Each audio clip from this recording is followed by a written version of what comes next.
In 2015, we were horrified when undercover videos of Planned Parenthood officials were shared. These videos were disturbing and raised many questions, including how should we understand the bioethics of fetal tissue research, and what are the implications for the future of abortion in America?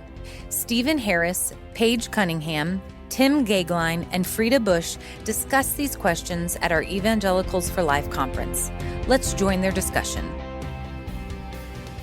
Let me start out first by introducing myself. My name is Stephen Harris. I serve as Director of Advocacy for the Ethics and Religious Liberty Commission, working out of the D.C. office here. And I want to introduce our distinguished panel that are going to help us think through the implications and really the matrix of issues that revolve around what's been exposed regarding Planned Parenthood. And so to my immediate left, I want to introduce Paige Cunningham, who is a lawyer by training, serving as the executive director of the Center for Bioethics and Human Dignity. She is also a fellow at the Institute for Biotechnology and the Human Future and a trustee of Taylor University. Cunningham is also an affiliate professor at Trinity Law School and Trinity Graduate School, and before that served as an adjunct instructor at Wheaton College for 8 years. So glad to have you on the panel, Paige. Next to Paige is Tim Goeglein. He serves as Vice President for External Relations at Focus on the Family and is a Senior Fellow at the Heritage Foundation here in Washington. Before that, he served as Special Assistant to President George W. Bush as the President's Principal Outreach Contact to Conservatives. So, Tim, it's a delight to have you as well. Thank you. And lastly, next to Tim, Dr. Freda Bush, currently serving as an obstetrician gynecologist in Jackson, Mississippi. Dr. Bush is also an instructor in the Department of Family Medicine and OBGYN at the University of Mississippi Medical Center. And she is also the president and CEO of Medical Institute of Sexual Health, working out of Austin, Texas. So really delighted to have this panel here to help us think through what has been exposed in regard to Planned Parenthood and really the broader pro-life movement and the future thereof. So I kind of want to jump in, Paige, and really kick the first question off to you. I'm eager to have this conversation, but also sobered by the fact that we have to have this conversation. Those of us, we believe that the womb is divine domain. It's God's territory. And the fact that we actually have to sit here and talk about these horrific realities is very sobering. But I want, Paige, if you could help us think through some of the legalities involved when I talk to individuals who have viewed the Planned Parenthood videos. Either one or several, or even some of the recent kind of summary videos that the Center for Medical Progress has put out, they know that they're watching something horrific. And it's not because of the music that is attending the videos, as some would say. I think they are seeing realities and having their conscience shocked, and they want to understand deeply the implications of what's going on. And it's a lot. I mean, they're seeing, obviously, the realities of abortion. They're seeing money being discussed. They're seeing phraseologies of selling and buying, and they know that something horrific is going on. How can we kind of get our head around the kind of legal implications that are being exposed by these videos? What exactly are we looking at when we're seeing these videos that have been put out? Well, that's the question that we want answered. Yeah. You know, we don't have a definitive legal answer. But first, I have to say, like you, I just didn't want to engage this. You know, I had been in the pro-life movement for many years. I was president of Americans United for Life before this current career. And I spent many years on the abortion issue. And here it is resurging in a particularly brutal and public way, for which I'm grateful that we have it unveiled. Mm-hmm. And you said it was awful to watch. The thing is, there are very few scenes that are actually visually disturbing. Sure. It's the attitudes and the words and what's actually happening that's so disturbing. They're adults just like us, you know. Yeah. One of us could have gone down that path to be that person. And so that, you're right, that's what's really disturbing. So I look at this in three ways. One, as an ardent pro-life evangelical.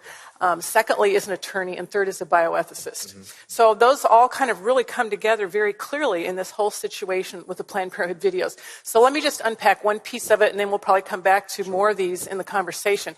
But the question that comes up a lot is what they were doing illegal? And that's the question that there are ongoing committee hearings, or they're getting ready to have these hearings to answer that question.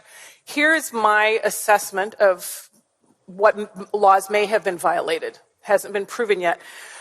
We have very strong protections for what's called human subject research. So when you're doing research involving human beings instead of mice, we have pretty careful guidelines to protect human welfare. And within that, there is a section for heightened protections for pregnant women, fetuses, and neonates. And that's because they are at higher risk. And it's hard to study pregnancy, so we have to be able to study what happens during pregnancy. We have to be able to understand what happens to the developing unborn child. But there has to be a very good reason for the research to be done. If a fetus is involved, there can be no more than minimal risk. And if there is, then it has to be for the benefit of the fetus and that you can't get the knowledge any other way. So it's, minimal risk is, do you prefer Mozart or Taylor Swift when you're putting, headphones on the baby in the womb? That's a minimal risk, I would assume. So we have these heightened protections, and then there's the same thing for newborns.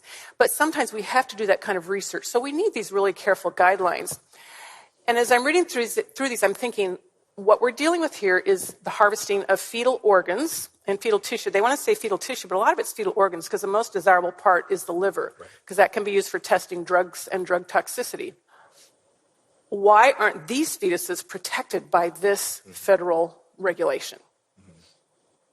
It's not for their benefit, certainly. The issue of consent is different. To do research involving a fetus, both the mother and the father have to consent unless he simply cannot be found or is unavailable. So we have to have dual parent consent, which is more than we get with abortion. But if you're experimenting on a child in the womb, you've got to get this consent. So we have really strong protections, except when the fetus is not wanted. So that's the first law. They haven't violated it because there is this other provision, which is if you are using human fetal tissue, then it's permitted for, quote, to conduct or support research on the transplantation of human fetal tissue for therapeutic purposes. So it has to be to benefit someone who is sick. You may remember a number of years ago, there was transplantation of human fetal tissue for patients with Parkinson's and putting it into their brains. Those experiments went horribly wrong. The patients got worse, and it's irreversible because the fetal tissue had just so intertwined with the adult brain tissue. So that was a tragic, tragic failure. Again, I ask the question, for whom is this therapeutic? This research is not therapeutic for this fetus, and perhaps not for any fetuses or unborn children. So, yes, it's permitted, and it's permitted to be harvested, but if a woman who's going through an abortion is going to consent to this, there's some other additional considerations. One is there's no inducement, so you can't offer her some special benefit, some special favor if she will agree to consent to the use of the aborted fetus. And you can't alter the timing, the method, or the procedure for the purposes of getting a better subject. And if you've seen these videos, it seems to be clear that in some cases they suggest that they manipulated the fetus in order to get a better retrieval. And in one of the videos, the doctor says, we basically maxed out the patient's tolerance for pain. Not to benefit her, not to help her have a better abortion, but to have a better sample and a more intact sample. And then finally, there's the partial birth abortion ban, which our Supreme Court has upheld. And that is, when the fetus is delivered intact, and then usually the cranial contents are evacuated. And it can be breech, feet first, or it can be head first. And we have in some of the videos an admission that sometimes the fetuses would slip out too quickly and it would be completely delivered before the abortion was complete. So my question is, does this violate the partial birth abortion ban? And secondly, when did the fetus die and how did the fetus die? So I think there's some serious legal questions to be answered. And based on what I have seen and read of the transcripts, I'm fairly certain that they have skirted very close to, if not over, some of those guidelines. But again, that's not been decided. As a lawyer, I have to say this is alleged, and that's yet to be proven. But there's a problem going on. Yeah. And one more. I forgot the most important part. That's about the buying and selling. No valuable consideration. Right. Which means you can't offer her something. You can't give her a discount on her abortion. There should be no inducement. There's some concern that women may rationalize or justify their abortion for this. That has not been proven. that's a reason why a woman would go ahead with an abortion, but it should just be put out there. Yeah. So yeah, the haggling over prices for body parts, that does seem to be fairly clear from the videos. Yeah. So big concerns. Sure. And just to footnote, the investigative panel that Paige was referring to, the House Energy and Commerce Subcommittee on Health put together an investigative panel on infant lives. And hopefully this year we'll see some of the fruit of that work, which will probably be some hearings and other things to really get to the bottom of what is actually going on in those videos. But certainly, as Paige walked through, I mean, some of the things seem to be pretty explicit. And to try to explain out of that is going to take a huge effort and task, and some of it is going to prove insufficient, certainly. Tim, I want to jump to you and really following up on the effect of these videos and what they have exposed. I think many who watched them, even those who would disagree with us on this issue, began to think, this may serve a big blow to the abortion industry. As you kind of survey the effects of the video and survey the land, both legislatively and culturally, what are you sensing to be the future of the pro-life movement and really the reality of on-demand abortion? Many people like to ask about the overturning of Roe. That's a massive question and a lot feeding into the possibility of that. Yes. But just you kind of surveying, what are your thoughts on where we might be going from here? Well, I think one of the things, Stephen, that is so important for everybody in this room is to understand that anecdotes are not data. We're all tempted in the pro-life movement to want those anecdotes, those snapshots, the moments in these videos that are so troubling. We want the world to see them, and we want the world to feel as strongly and as passionately as we do.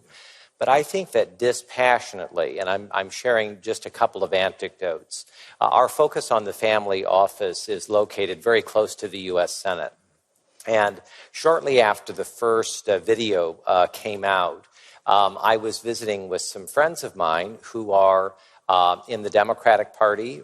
They are pro-choice, and I think it's fair to say that on most issues they would not share the worldview of people sitting on this stage. And we were not meeting about the Planned Parenthood videos. We were meeting about something quite unrelated. And at the very end of this meeting, I asked this group of people who I felt certain were pro-choice, just their anecdotally their view of these videos. And may I say, it was the most uncomfortable pause that I've ever experienced. Yep. Is if I'd walked into their office and said George Carlin's 7 dirty words, they just didn't want to respond at all. And I thought that was curious. And I said to them, we are people who can be civil and we can be diplomatic. We can all be unapologetic about our views in this room. We all still believe in the Bill of Rights. Sure. What do you all think? I said, I would really love to know your view. And again, this very unusual silence. And it's not like other things. Mm-hmm. We live in a world where we are bombarded by images. We have this sort of cataclysmic, endless sense in the social media where sometimes we all feel like we are, proverbially, right, visually drinking from the fire hose. This is different. This has now and forever deeply dented the marketing capacity, the branding of Planned Parenthood. I'm sure there are some people in this room who remember the great film Amazing Grace. This was a film about William Wilberforce. It was a film about this rather remarkably morally courageous member of the British Parliament who led the abolition movement in Great Britain. And in much of this movie, he can't seem to get the attention of otherwise well-meaning people. So he organizes a boating party on the Thames. And this boating party makes its way down the Thames. And William Wilberforce purposely makes sure that the boating party, which is otherwise pleasant and presumably filled with good food and drink, edges its way over toward the slave ships. And there is this remarkable moment in Amazing Grace where it offends every sense of every member on that boating party on the Thames, and forever. And I have to say that for people of goodwill, on the pro-life side and on the pro-choice side, people who have never allowed themselves the ability to actually internalize this and to really give it the moral consideration that it deserves, I think have forever been deeply, incontrovertibly moved forever on this question. And I think it is a fair assessment to say that this will have measurable implications now and down the road for how we think about and adjudicate and legislate on the pro-life issue. I am, as a result of horrific videos, there is born hope. Yeah, that's certainly true. I certainly have sensed the fact that the videos have incited a lot of individuals to lean in, perhaps for the first time, and those who have been involved in the pro-life movement for decades certainly have kind of reinvigorated the cause all over again. I want to jump to you, Dr. Bush, speaking of longevity on this issue and in this space. You have served in the medical profession for over 40 years, have been involved in the delivery of perhaps thousands of babies, serving right now as a practicing obstetrician gynecologist.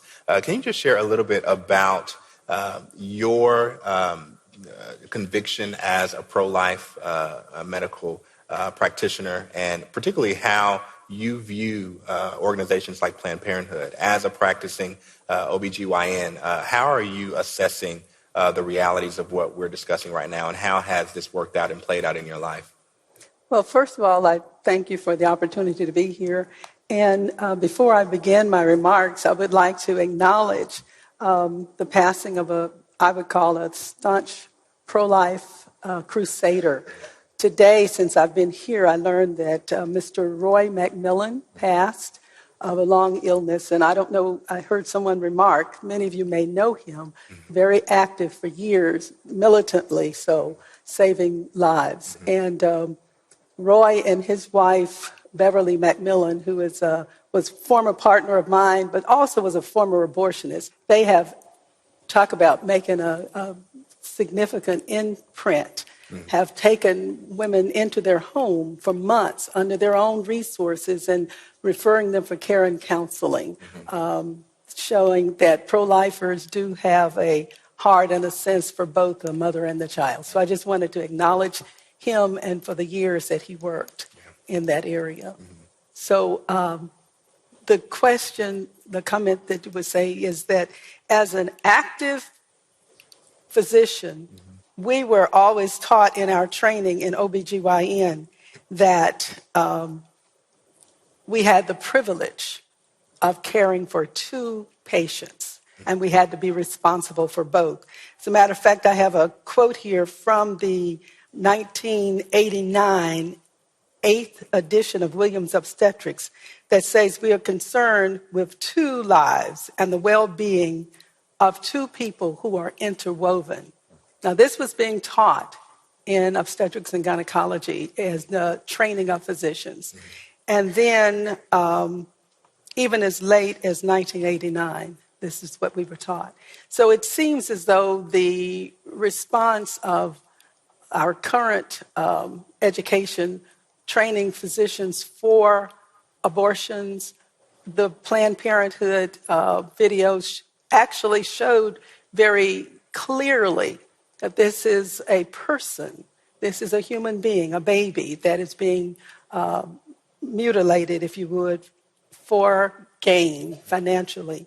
And so it is so counter to what we have been taught that it really, I don't think anyone will be able to look at abortion in the same light. Whether you're pro-life or not, you cannot dismiss the fact that it is a person. Also in medical school, we were taught medical ethics that started out with the principles of beneficence, which is do no harm. And then there was non-maleficence, which is do good. And there are other principles that we are taught that, again, this goes against, I believe another one is self Well, there's autonomy. autonomy And then justice. and justice. Treating people with respect and giving them the opportunity to make decisions. All of those were violated in those videos and how Planned Parenthood took care of it. So it makes you wonder how the physicians who are practicing in the abortion industry can totally dismiss what they were taught in medical school, which is the very foundation of our training, how they can dismiss it in the specialization training of obstetrics and gynecology and still consider themselves practicing physicians or doing a service. It goes counter to all of that. Totally dismissing the fact that this second person in the subject is also a human being and should have the right to those same basic bioethics principles. Just because you are small, but you're still a person, does that mean we dismiss the value of that life? I don't think so. And I'm expecting that anyone who watched those videos, anyone who is in legislation, anyone who is in advocacy cannot be the same after seeing the callous nature that another human being was treated and totally dismissed of the medical ethics that is considered wholesome and healthy and right. I'm thinking of also the introduction to the Bill of Rights that says that we have the inalienable right to life, liberty, and the pursuit of happiness. Yeah. May I pick up on that? That is so beautifully said. And this was brought out by Paige. There is a casual malevolence that is the narrative of these videos. Yeah. It's what they have in common. This kind of brutality that seems so benign. And I have to tell you, I am so hopeful, despite the terrible nature of what's discussed. Yeah. But especially, I'm hopeful, Stephen, on the rising generation of young Americans. Sure. Tomorrow will be my 30th March. And we have marched in gale force winds, ice storms, threatening hurricanes, snow blizzards, etc. But what is remarkable through all of that? This march gets younger and bigger every year. And I think we should... this morning, there were 2 students visiting Washington who are friends of friends, and they stopped by our Focus office. They go to Ole Miss, and they were sharing with me, and again, this is just one anecdote, but the millennial generation, the generation actually behind them, look, they grew up, in an oral world. They see things. They're surrounded by screens, and it has an impact. And I just have to believe, that the purpose of government, the purpose of the law, is justice. That's the point. And either we're going to be a just society or we are not, and we're determining that. And I think that the Planned Parenthood videos, quite apart from partisanship, the Planned Parenthood videos push us closer to a medical and to a legal and to a cultural quotient that I think is definitively, demonstrably pro-life. Yeah. This is interesting. I mean, we're talking about kind of basics and fundamentals in both medical ethics and how we understand our coming together of us as American citizens, constitutional principles that ought to be reflected in how we treat one another, certainly weighs in on this issue.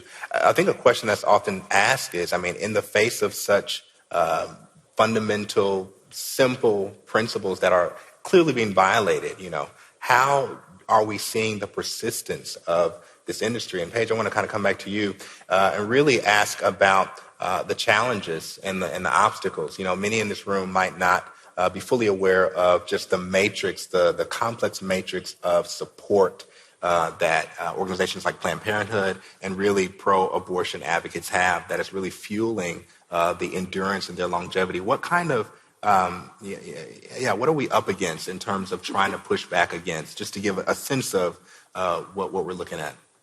I think a lot of it has been well articulated today, that Planned Parenthood has enjoyed the support of the elite, the cultural elite, the media elite, the intellectual elite. And I hope, as Tim has been mentioning, I hope that that is eroding.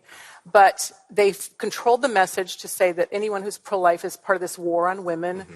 They say that to restrict abortion is to return to back alley abortions, while they deny that back alley abortions are happening right now. And so we're seeing, I think, maybe some parallels, and even the current mood of the electorate and this populist surge is that the elite are not going to decide for us anymore. And maybe there's some hope in that. So this is just kind of maybe a very casual analysis. Mm-hmm. I see some other parallels, and I kind of wanted to point this out in terms of the whole issue of consent. Who can consent to the donation of this tissue? And I want to draw just a little brief parallel with the issue of donating your body for research. Yeah. So the first public dissection of a cadaver was done around the 14th, 15th centuries. Then it began to be seen that this could be a part of medical education as we're actually moving towards scientific medicine. Mm-hmm. And then they need cadavers to practice on. So the first group they went after were the criminals, to get their bodies after an execution or after their death. That wasn't enough. So who did they go after next? Grave robbers. So they had illegal activity to provide the corpses. That wasn't enough. So who did they go after next? Then they went after the poor people. And it took almost 500 years before we got the Uniform Anatomical Gift Donation Act so that you can donate your body legally and with assurance of what's going to happen to your organs. If you donate the whole body for research or organs for life-saving transplants. But guess what else happened? Somebody discovered that there was money to be made in organ transplantation. And so where you see value in something, there's going to be a market to procure it. And we see the same thing happening with the tissue here. Yeah. So living donors can provide kidneys. And so people who have 2 kidneys can now be seen as an object, objectified. And what can be objectified, not seen as a full human being, can be commodified, put a price on it. And what can be commodified can be exploited. Mm-hmm. We've seen it in the exploitation of women for sex trafficking. We've seen exploitation of poor workers for their kidneys. And we see the same pattern happening. But that cannot be suppressed forever. Yeah. The International Consortium of Investigative Journalists did an 11-country, 8-month study into the trade in body parts and organs. And there was another study that was done in the United States that found similar things, is that a lot of money is to be made off of a healthy body, between $80,000 and $200,000 for all the products that can be derived. It's not just donating life-saving organs anymore. The U.S. study found that over 70% of people whose loved ones' bodies were donated did not know what was going to happen to that body. And so the question is, would you care? Would you care if your tissue ended up in a treatment to make a model's lips plumper or to enhance a male sex organ?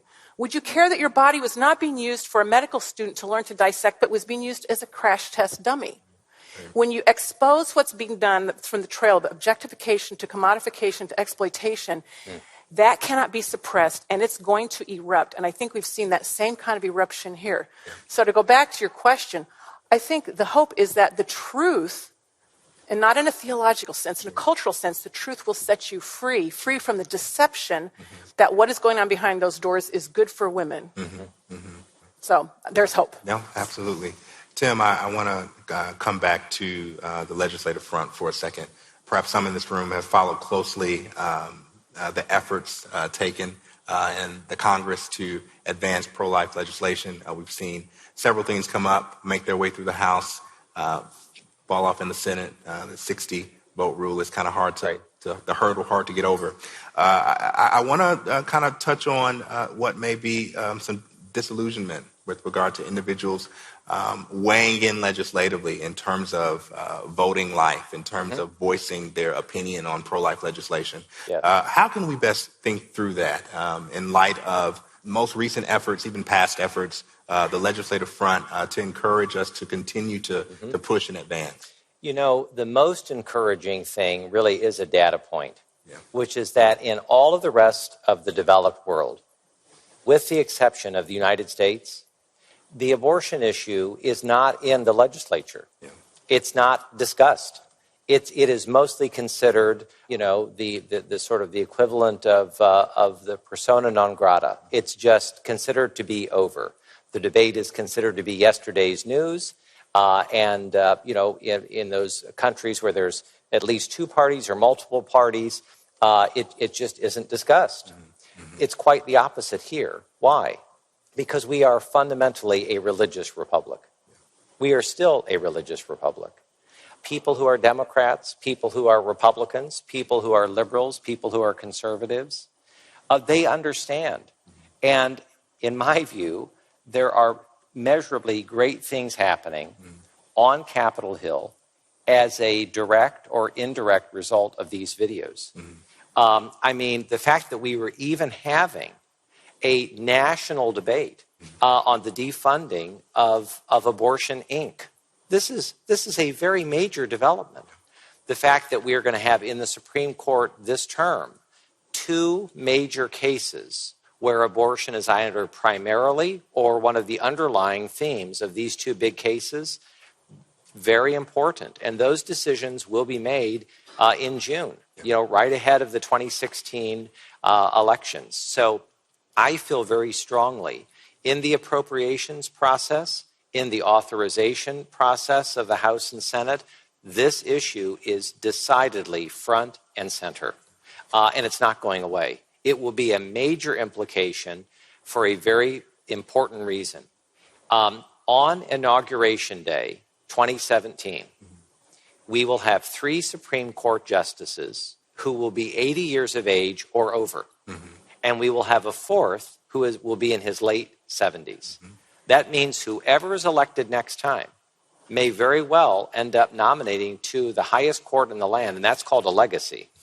1, 2, 3, or 4 justices, even for one term. We don't know, right? Yeah. So when you combine the legislative track and the judicial track with what's already bubbling, right, in the national election, I think that this is a high point for the pro-life movement.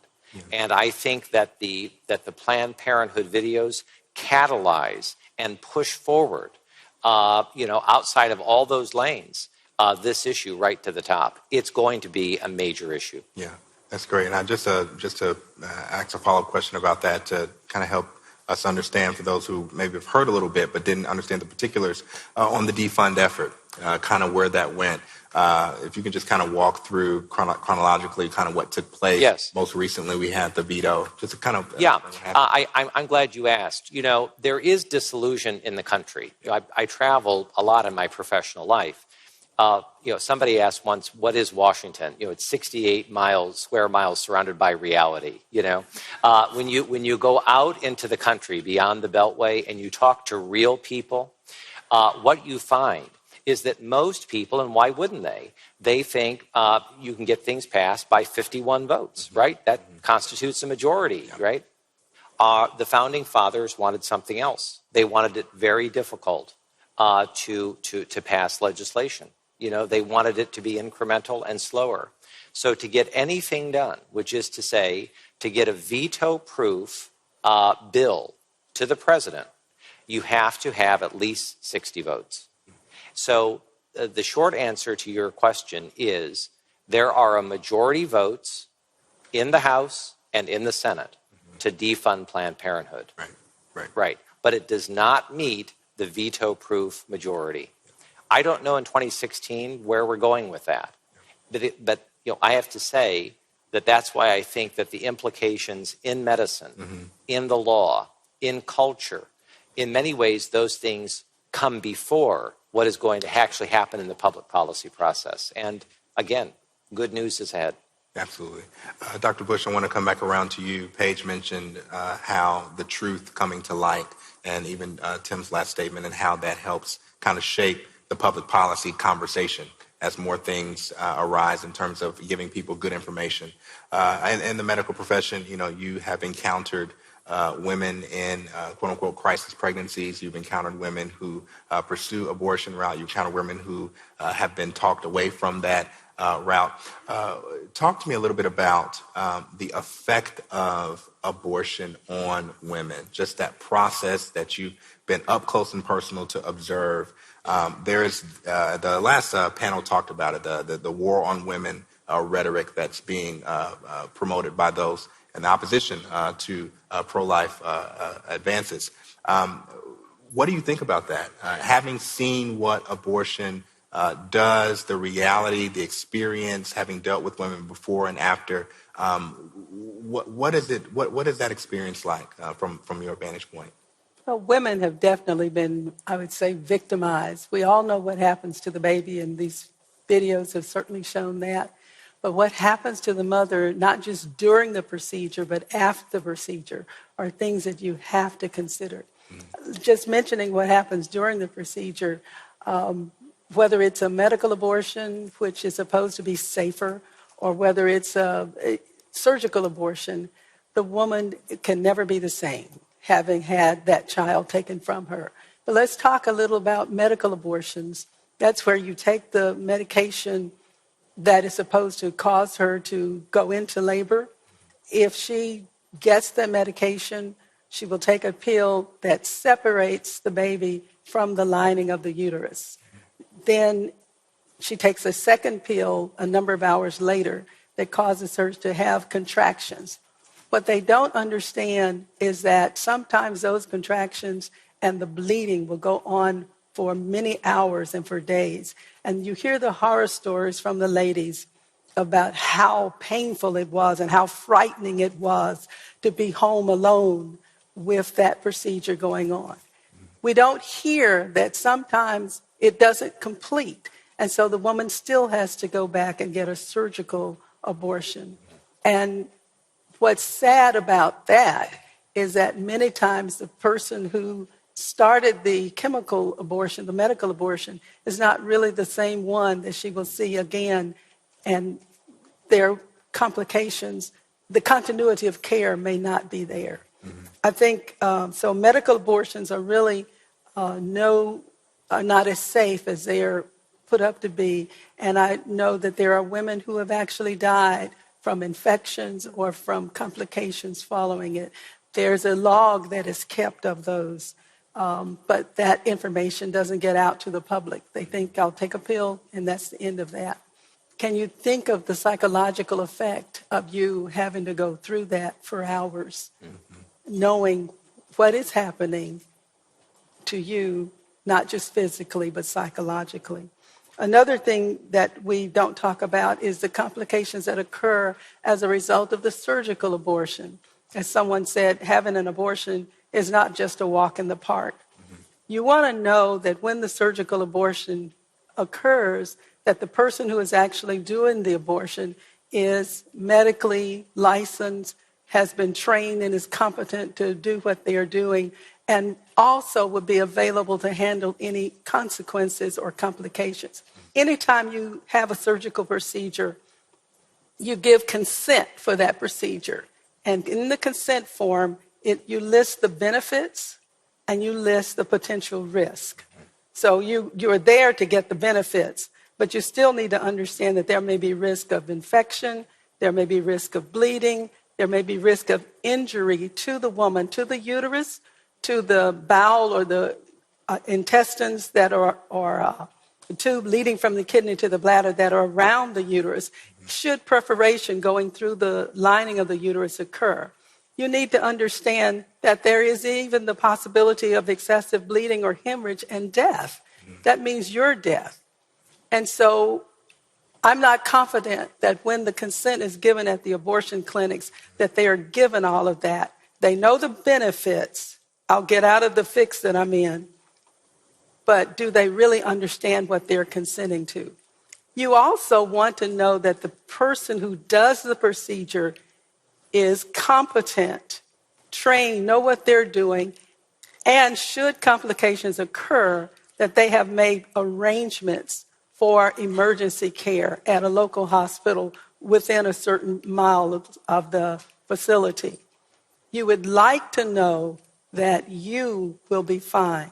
What you may not recognize is that many of the providers are not OBGYN physicians. Some are family doctors. Some may have other professions. Some are mid-level practitioners. A few states have now made it legal for nurse practitioners or nurse midwives or PAs to actually provide the procedure. My question is, have they made arrangements for someone who is capable of handling the complications to take care of them? Do they have legal arrangements with the hospitals to receive them? Often what happens is the patient is then left to get to the emergency room by themselves. And many of them are too ashamed to say that they were having an abortion. So the emergency physician is essentially taking care of the person blindly.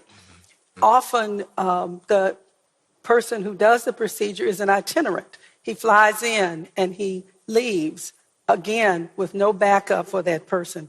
And so I think it's important for full disclosure while we're investigating Planned Parenthood and the abortion clinics. Let's look at what are we doing to protect the woman. As I said initially, she is being victimized as a result of this sloppiness in procedures. We also get the idea that the complications are minor. It's something that you can just, for example, if she gets an infection, it's something that she can just get rid of with an antibiotic or two and it's over. Talk about antidotes. I'm well aware of a young woman who was in college in Mississippi who her parents took her to the abortion clinic because they wanted her to complete her education. She became infected, ended up becoming septic, went to the ICU, had brain injury that she was discharged eventually to a nursing home. That young lady died. It did not show up as an abortion death on the death certificate. So we really don't know how many abortions are being done. We don't know how many people are dying from abortion because the numbers are not being kept. Matter of fact, the CDC even says only 45 of the 50 states of the United States actually keep abortion records and report them to them. So we really don't know how many abortions are being done in the United States. And we know even less about the complications because of the reasons that I just gave you. Women need to be protected when it comes to their health rather than being victimized. A lot of what we talked about so far in terms of protections or legislative efforts that have been done have been at the federal level. Paige, I want to come back to you as we're finishing up here and talk about some things that are going on in the states. Currently, 38 states have fetal homicide laws, and of those, 23 states protect infants from the earliest stages of pregnancy. Look towards the future, do you anticipate more of these kind of fetal protection laws being advanced at the state level? Kind of what is the outlook on that vantage point? I mean, I really hope so. I think what Tim mentioned and what Charmaine Yost mentioned this morning about these things that seem to be small, but many of these small victories do add up to just a cumulative mounting pressure of change and cultural change. And I can just say, as a bioethicist, I hope that this is successful because how we regard and protect the fetus has some serious implications for how we regard and protect embryos that exist outside the womb. They're being used for research, for embryonic stem cell research. And the UK is now approved doing gene editing of human embryos for the sake of eliminating a serious disease, but a lot of embryos are going to die in the process. We have battles, custody battles over frozen embryos because somebody's identifying them as valuable. So I hope that the fetal protection laws will cause us to rethink how callously we regard the human embryo as research material rather than as a very tiny human being who deserves the chance to fully develop and grow. Certainly. I'm encouraged by the fact that there are hopeful fronts and certainly encourage you all to continue to weigh in. Things are no longer going to be the same because of what I would say that God in His grace has allowed to be exposed with regard to Planned Parenthood and the abortion industry. Can you join me in thanking our panelists for...